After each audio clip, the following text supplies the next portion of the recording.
¿Cómo les va? Bien, bueno, vamos a terminar en esta clase con la unidad relacionada con la autoridad.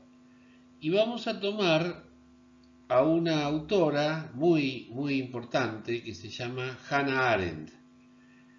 A ella le tocó atravesar la peor crisis de la historia de la humanidad, que fue la Segunda Guerra Mundial. Eh, y por eso es que ella como filósofa no solo se refiere a los efectos devastadores de la Segunda Guerra Mundial, sino a sus causas.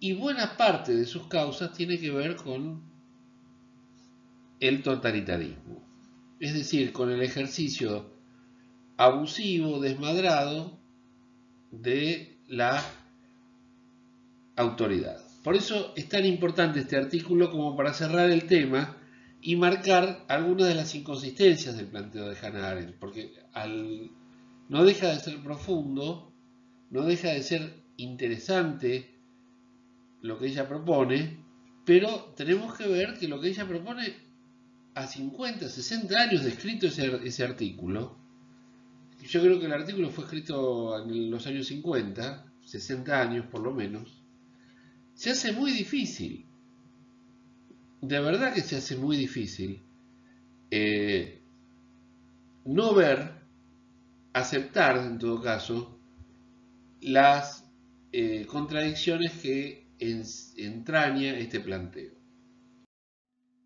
Acá la tenemos a una Hannah Arendt joven, ella había nacido en 1906 en Alemania,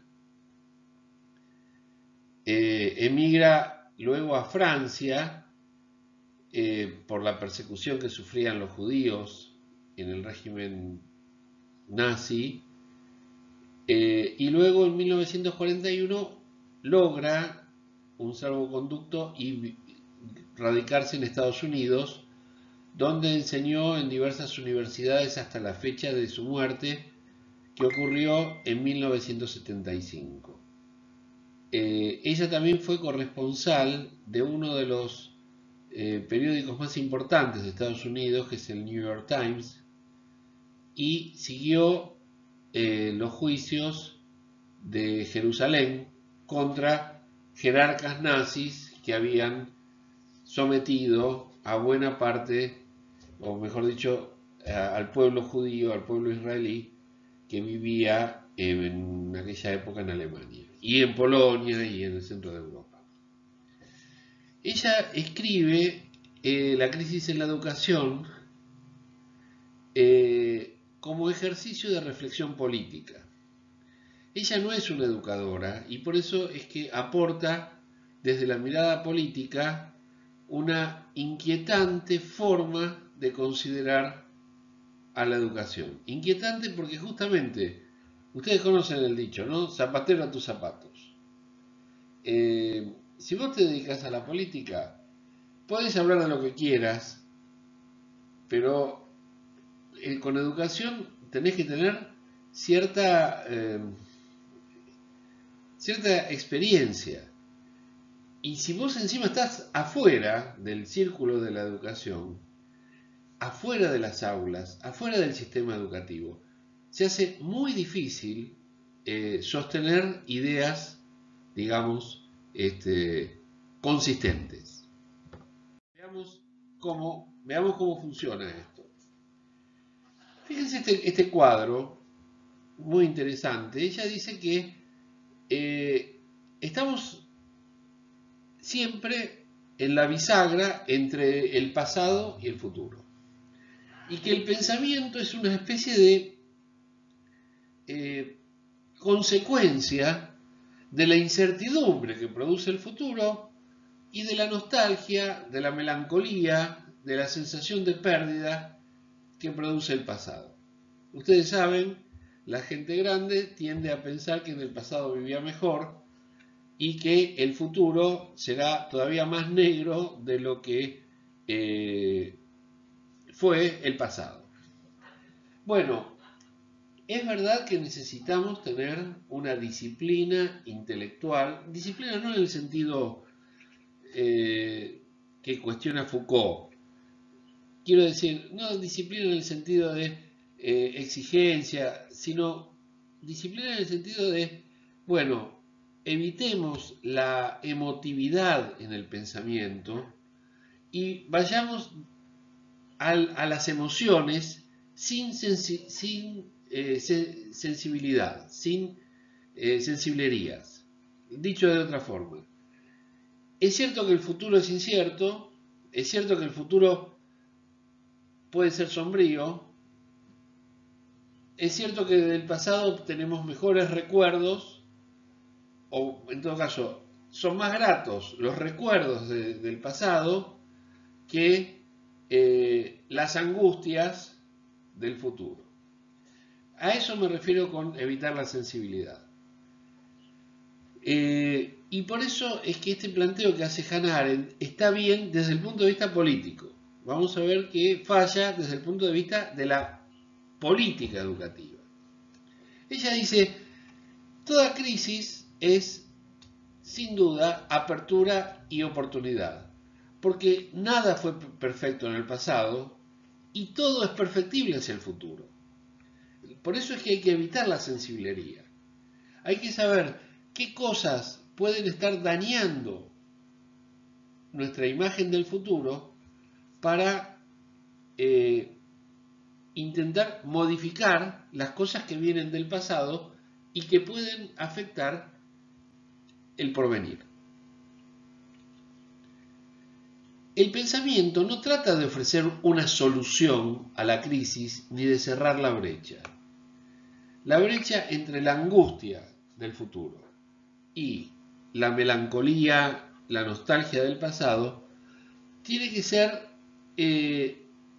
necesaria para aprender a moverse, a desplazarse, a hacerse cargo de los problemas que evidentemente hemos heredado y que si no atendemos pueden agravarse.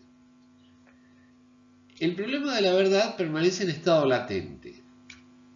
Lo que importa es cómo moverse en este presente de cara al futuro y, como dice Hannah Arendt, en esa brecha aparece la verdad. Bueno, como ven, se trata de una pretensión absolutamente legítima, pero con algunos problemas de fundamentación. Vamos a ver cómo sigue la historia. La crisis de la autoridad. Bien, en el mundo moderno el problema de la educación, según el planteo que hace Hannah Arendt, consiste en el hecho de que por su propia naturaleza la educación no puede dejar a un lado la autoridad ni la tradición. Y sin embargo debe ejercerse la educación en un mundo que no está estructurado por la autoridad ni retenido por la tradición. Esto sí es muy importante. Hemos visto en clases anteriores que el concepto de autoridad funciona mal. Por eso es que hay que pensar un nuevo concepto de autoridad. No que hay que pensar a la autoridad, sino hay que pensar qué significa la autoridad en un mundo que no es el mundo del siglo XIX. Como vimos, Hannah Arendt nació a principios del siglo XX. Es decir, su imagen de la autoridad educativa es la imagen del siglo XIX. Ella tiene la suficiente lucidez como para advertir que esa autoridad del siglo XIX ya no funciona en el siglo XX. Correcto. Pero va a hacer todo lo posible para decir que tiene que funcionar en el ámbito educativo. ¿Por qué lo dice? Vamos a entender sus razones, pero fundamentalmente porque hay algo que ella no ve, que es que su mirada está afuera de la pauta pedagógica, de la pauta educativa que se da en la interacción entre los alumnos y los docentes. Dice Hannah Arendt, habría que preguntarse qué fue y no qué es la autoridad. Porque la autoridad se ha esfumado del mundo moderno. Totalmente de acuerdo. Pero insisto, se ha esfumado, pero no se esfumó el concepto. Entonces cuando uno piensa en la autoridad, piensa un concepto que evidentemente ya no se aplica. Tiene que cambiar el sentido, el significado del concepto y pasarse a una mirada, digamos, situada, a una mirada no externa de la autoridad. No se trata entonces de indagar de la autoridad en general, sino sobre la forma específica de autoridad que presidió el desarrollo del pensamiento político en Occidente y cuya pérdida en el mundo moderno esta crisis que estamos atravesando expresa. Pasemos en limpio 3 ideas. La autoridad evidentemente ya no funciona como funcionaba en el siglo XIX. Segundo, es necesario restablecer la autoridad. Y tercero, que es lo que yo propongo, no lo dice Hannah Arendt, es, señores, no miren la autoridad con los anteojos del siglo XIX, cambien el concepto de autoridad, no miren desde afuera y desde arriba, miren desde la propia práctica. ¿Eso es posible? Bueno, hay que intentarlo. Como posible, yo creo que casi todo es posible. Lo que pasa es que esa posibilidad depende de una deconstrucción que evidentemente a Hannah Arendt no le tocó y en los manuales de educación todavía, en los manuales o en las doctrinas educativas, todavía no ha calado demasiado hondo. Está calando hondo porque aparece la hermenéutica, aparecen otras miradas que insisten en la importancia del otro y no tanto en la importancia del orden. Una cosa es el orden, inevitable, y otra cosa es el otro, más inevitable y más respetable que el orden. No podemos construir orden sin el otro. Si atropello al otro para imponerle un orden, entonces falla la educación. ¿Por qué falla? Porque no se trata de corregir, es decir, de hacer que el otro vaya para donde nosotros lo queremos llevar, sino que se trata justamente de compartir en el espacio de la reproducción cultural, en el espacio educativo, lo que el otro tiene para decirnos. Nosotros no vivimos en un mundo perfecto.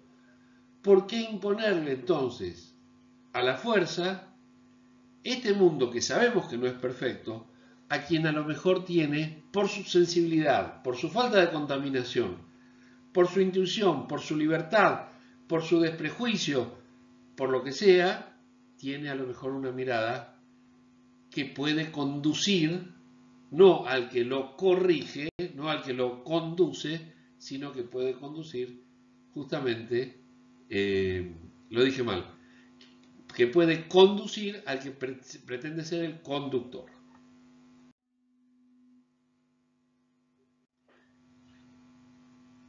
Bueno, vamos a seguir con la crisis de la autoridad.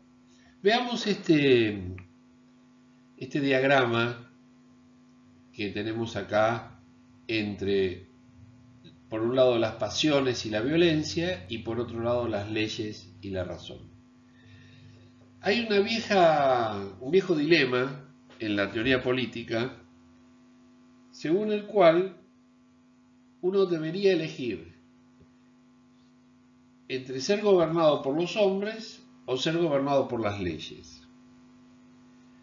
El gobierno de los hombres cae en algún punto en la desmesura, en la pasión, en la violencia, mientras que, según Aristóteles, padre de la ciencia política, padre de la filosofía política, el dominio de las leyes, en lugar del dominio de los hombres, garantiza el equilibrio en la convivencia y en los procesos culturales y sociales que quedarían, digamos, protegidos de la desmesura, de la bestialidad de los hombres.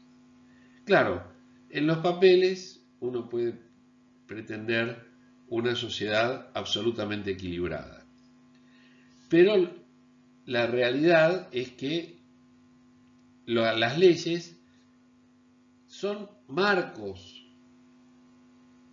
que acompañan la acción, pero de ninguna manera son impedimentos para que la acción humana, tan libre, tan, podríamos decir, irreverente, tan creativa, pueda ajustarse en todos los casos a la ley. Más allá de las trampas que ejercen los jueces y la justicia, digamos, el Poder Judicial, el problema de la ley y el problema de la razón es que son una pequeña isla en el enorme océano del deseo y de la pasión. Por eso es que la crisis de la autoridad obliga a pensar de nuevo el concepto de autoridad, a fin de darle a la gobernabilidad un nuevo fundamento, que no pase necesariamente por la persuasión ni por la coacción. ¿Qué es la persuasión? La persuasión consiste, a través de la razón, de convencer, de hacer ver a los súbditos la conveniencia de ajustarse al derecho, de ajustarse a la ley. ¿Y qué es la coacción? En lugar de esforzarme por explicar, por demostrar, por dar razones, simplemente actúo de manera violenta, es decir, de manera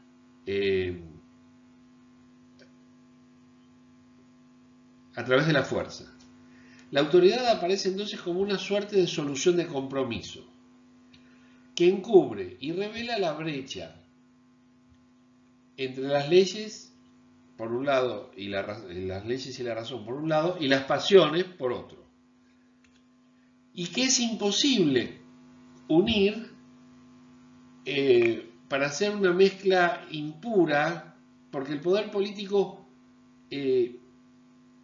no articula estas dos fuerzas, sino que, como ven en el diagrama, hay una intersección siempre problemática, siempre crítica. Un aspecto de nuestro concepto de autoridad es el de origen platónico. Platón empezó a considerar la introducción de la autoridad en el manejo de los asuntos públicos de la polis. Sabía que buscaba una alternativa a la habitual forma griega de tratar los asuntos internos a través de la conversación, del diálogo. Pero justamente, si vos dejás que el más hábil argumentador convenza a los demás, la conducción de la sociedad puede caer en manos de cualquier desmesura. Por eso lo mejor era entrenar a los filósofos para que condujeran ellos la realidad, la sociedad. Como ven, de lo que se trata es o de la tiranía por un lado o de la anarquía por otro. Si convence el más hábil argumentador, puede convencer sin ser asistido por la razón. Puede llevar a la locura y a la destrucción a todo un pueblo, el argumentador. El tirano también puede hacer lo mismo, pero lo hace por la fuerza. Entonces, elegir entre el derecho y la razón conduce necesariamente a un dilema que es difícil de resolver. Y algo de eso pasa en el diagnóstico de Hannah Arendt en la educación del siglo XX. La autoridad entonces comparte con la coacción, que es el poder violento, la demanda de obediencia, pero a la vez excluye el uso de medios externos de coacción. Se usa la fuerza cuando la autoridad fracasa. Por eso es que la autoridad educativa no puede apelar al uso de la fuerza. Pero entonces, ¿cómo hace para que le obedezcan? Porque sin obediencia es muy difícil ser autoridad. Por eso hay que cambiar el concepto. En lugar de pensar en la autoridad desde el punto de vista externo, hay que pensar en la autoridad desde el punto de vista interno. Es decir, no exijo obediencia, sino que exijo respeto. Esa exigencia de respeto es la base de la convivencia. Y se consigue respetando, no se consigue imponiendo. Todo lo que hemos aprendido en la vida, lo hemos aprendido con la gratificación de sabernos respetados. El resto puede ser que hayamos recibido instrucción. Por ejemplo, ¿a cuántos de nosotros la matemática no nos importa nada? La matemática se enseñaba igual y nosotros teníamos que aprender de todas maneras. Pongo la matemática como ejemplo, podría ser cualquier otra disciplina. Lo cierto es que no se trató de convencernos, no se trató de respetarnos, se nos impuso. Como se nos impuso, el resultado pedagógico de esa imposición fue el olvido. Gente de mi edad que aprendía igual que yo, raíz cuadrada y polinomios y algo y logaritmos y todo eso, se los ha olvidado. Pero no por desuso, sino por odio, como reacción a una imposición. Uno puede decir, bueno, pero la sociedad necesita que todo el mundo sepa logaritmos. Bien, yo no estoy de acuerdo con eso. Hubo un momento en el que justamente la autoridad pedagógica pretendió ejercerse sobre la base de que, bueno, yo sé, los niños no saben. Pero no se trata solo de los niños, se trata de los que luego serán adolescentes y de los que luego seremos docentes. Por eso es tan importante revisar este principio de autoridad basado no en la obediencia, sino en el respeto. La autoridad tiene entonces en común con la persuasión requerir el consentimiento de parte del otro. Esto es fundamental. Pero la persuasión presupone la igualdad y opera mediante la argumentación. En cambio, la autoridad pedagógica de la que habla Hannah Arendt implica una jerarquía admitida como legítima. ¿Admitida por quién? No por el estudiante, no por el alumno, sino por la institución, por el que manda. Tiene que ser admitida como legítima por el que obedece. Y ahí yo rompo lanzas y digo, no obedece, sino que respeta, pero respeta porque es respetado, no para ser respetado, no es una transacción, es un principio básico. Cuando estamos con personas que son de nuestro agrado, nuestro compromiso exige ecuanimidad, es decir, exige que los ánimos estén en el mismo plano. No, yo que soy más viejo estoy arriba y vos que sos más joven estás abajo. Eso no funciona, o mejor dicho, funciona de manera traumática, de manera que a la larga genera conflictos. Persuasión y autoridad resultan entonces incompatibles. Cuando se utilizan los argumentos, la autoridad permanece en situación latente, es decir, en una situación, digamos, sometida a la espera de lo que pueda pasar. Bueno, pasémoslo en limpio todo esto. La jerarquía simbólica y el poder legítimo ocupan el centro de la escena. Esa es la autoridad. La persuasión implica autonomía, igualdad, convencimiento, argumentación. Y la coacción, superioridad, sometimiento, violencia física. Bien, este diagrama, que es el diagrama del que, digamos, es un diagrama que representa los supuestos fundamentales de Hannah Arendt, son los que yo pretendo discutir. La autoridad en el centro, como jerarquía simbólica, no es un dato, sino que es, en todo caso, un resultado. ¿Cuál es la diferencia entre dato y resultado? Por ejemplo, hoy es viernes 18 de septiembre, ese es un dato. ¿Cuál sería el resultado? Bueno, el resultado es, puesto a una tarea compartida, colectiva, comunitaria, espero tal resultado. Uno de los resultados que tengo que esperar es precisamente el reconocimiento de mi rol en la actividad comunitaria como autoridad. Ya no se trata del reconocimiento que me da la institución, sino el reconocimiento que me dan aquellos que reciben mi respeto y que por lo tanto testimonian esa recepción respetando ellos también. Bueno, todo esto por supuesto se puede discutir, con mucho gusto espero sus comentarios. Hay tres supuestos claves generalizables al contexto global de la crisis en educación. Y en esto vamos a estar de acuerdo con Hannah Arendt. Primero, la postulación de un mundo de los niños, pretendidamente autónomo, a ser emancipado del dominio de los adultos, quienes solo deben ayudar a los niños a que gobiernen.